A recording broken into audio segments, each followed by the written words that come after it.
Hello, welcome to Old Nerd Reads His Marvel Comics in Order. This is episode 88. This time I read The Avengers, number 155, the January 1977 issue. This is part 3 of an ongoing epic.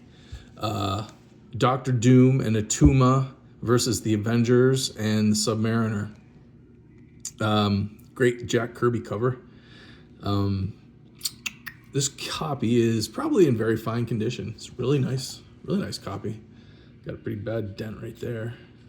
But other than that, this is a very nice copy.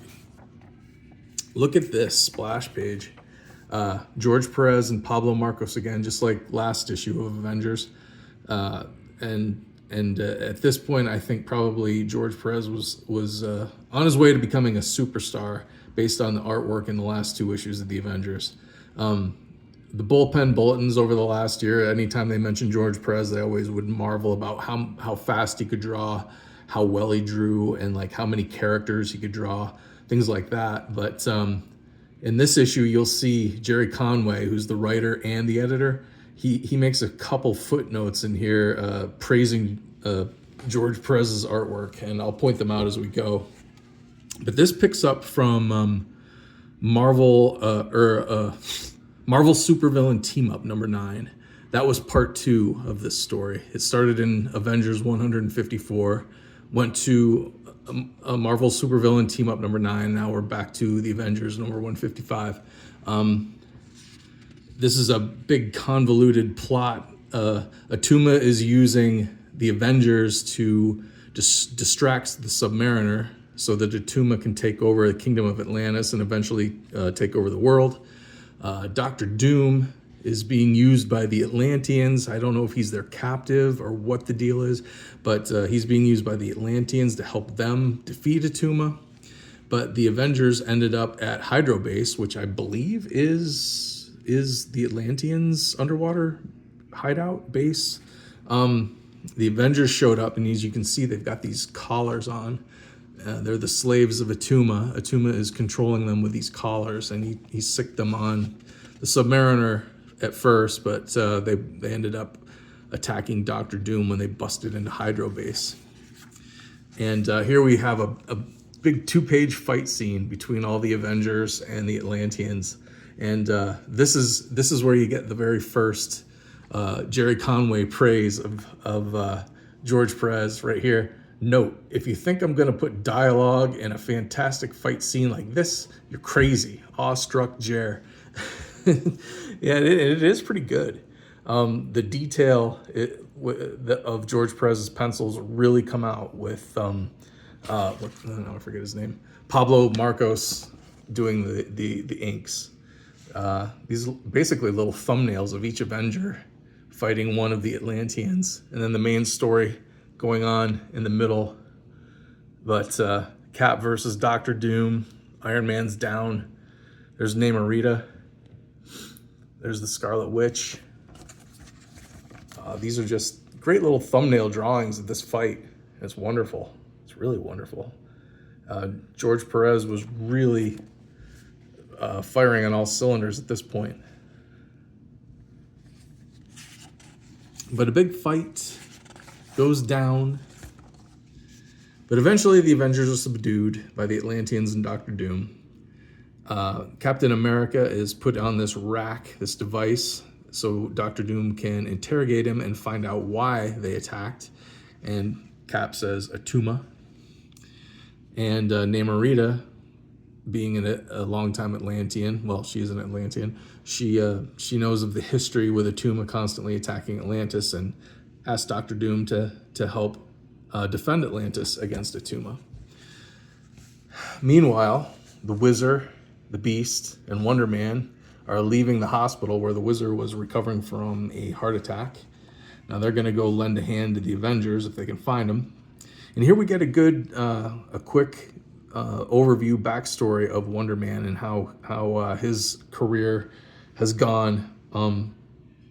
He showed up early in Avengers number 9, and he joined the Avengers and quickly turned on them. He was planted in the Avengers by these 3, Baron Zemo, the Enchantress, and the Executioner. So once he got on the team, he turned turncoat and ended up dead, fighting them or whatever.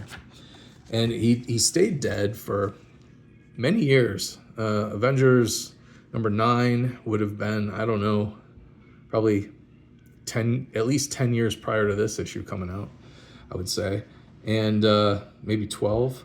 But anyway, he just recently was revived, and he doesn't know how or why.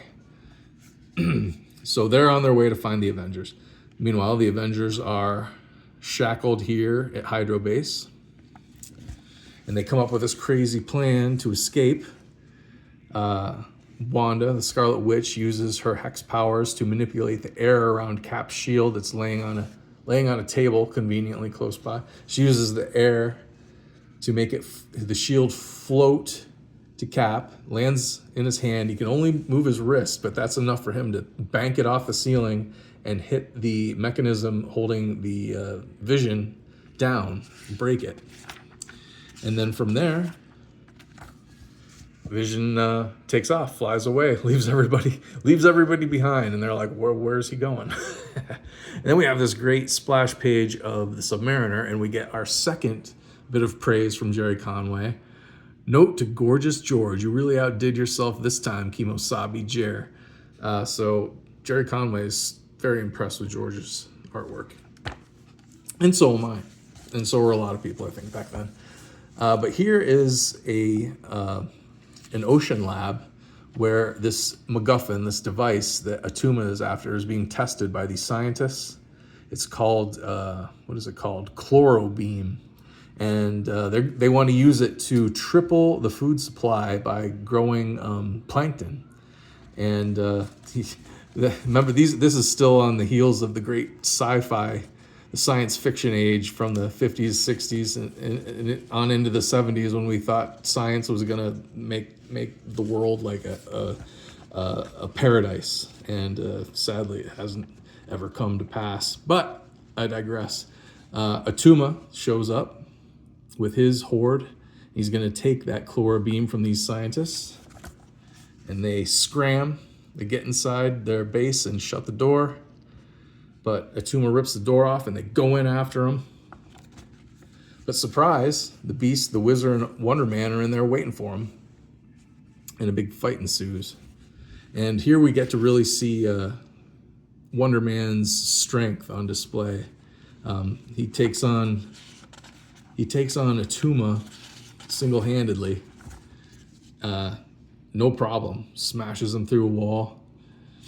And before we go any further, though, I want to go back to the letters page. Here, speaking of George Perez, there's a couple of letters in here. The last one commented on George Perez's artwork.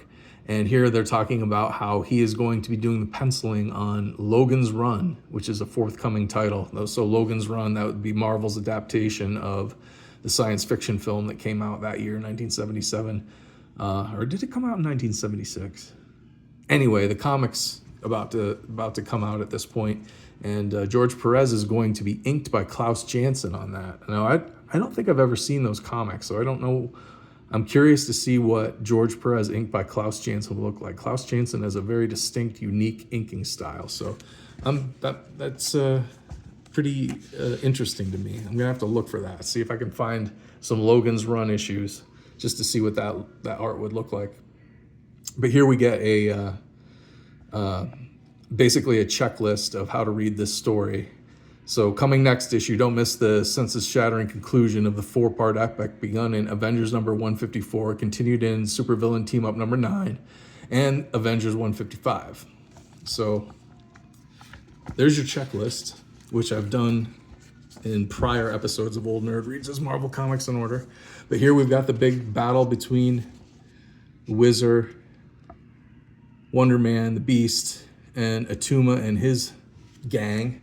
And just then, Submariner shows up, and Attuma decides he is going to trick the Submariner because he knows that if the Submariner attacks him after Wonder Man just about knocked him down, he knows that if Submariner shows up, like, he's done. So he decides to pull a trick, and he yells, "Come, my friends, Our common enemy draws near. Let us have the first blow. Kill Namor now. And the Avengers are like, huh? But it does. It tricks the Submariner, so he thinks everybody's against him and just goes in and starts swinging at everybody. And this ticks off Wonder Man. And these two get in a tussle, and Wonder Man decks him right off the edge of the sea lab. But it's a Submariner, so he's pretty tough. He comes right back, and a big old fight ensues. Meanwhile, Attuma grabs the MacGuffin, the chlorobeam, jumps into the water. Beast follows. Attuma's got a submarine waiting for him, and Beast swims down and stows away so he can follow. Back up top, now the Submariner is still fighting the Avengers. He's fighting the Wizzer now. He decks him. He knocks him out. And Submariner thinks the Wizzer is Quicksilver. But Quicksilver is actually the son of the Wizzer. At least they thought so at this point in Marvel history. But once Submariner knocks the Wizzer down, he recognizes him because they had met just recently in Marvel Premiere number 27 and 28.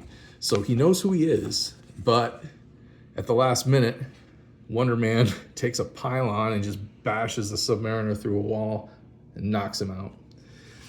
So that's where that's left. Then we cut back to Attuma on his sub, and the Beast is stowing away.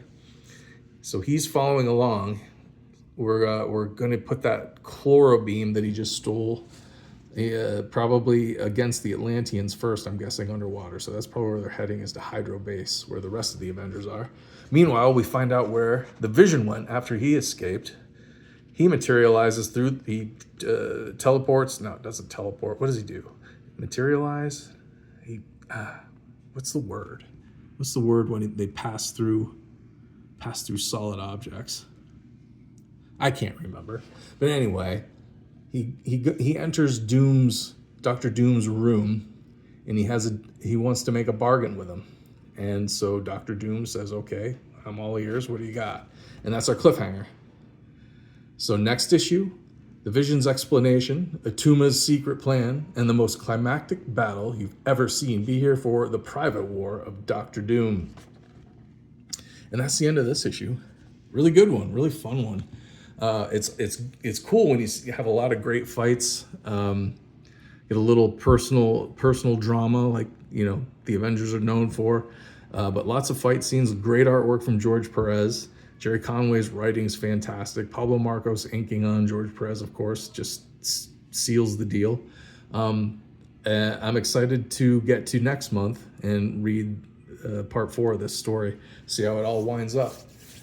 But anyway, if you like this kind of video, I'm doing a series of videos called Old Nerd Reads His Marvel Comics in Order. And every episode I'm reading through my Marvel Comics collection in publishing date order. So I do a video for each one I read. So if that sounds cool, please subscribe to my channel. If this issue is something you're interested in, or if I got something wrong while I was babbling on through this video, please comment about it down below. I'd like to learn all about the Marvel history, especially in the Bronze Age. And otherwise, if you like the video, give me a like, subscribe, share the video, all that stuff. Thanks for watching. I'll see you next time.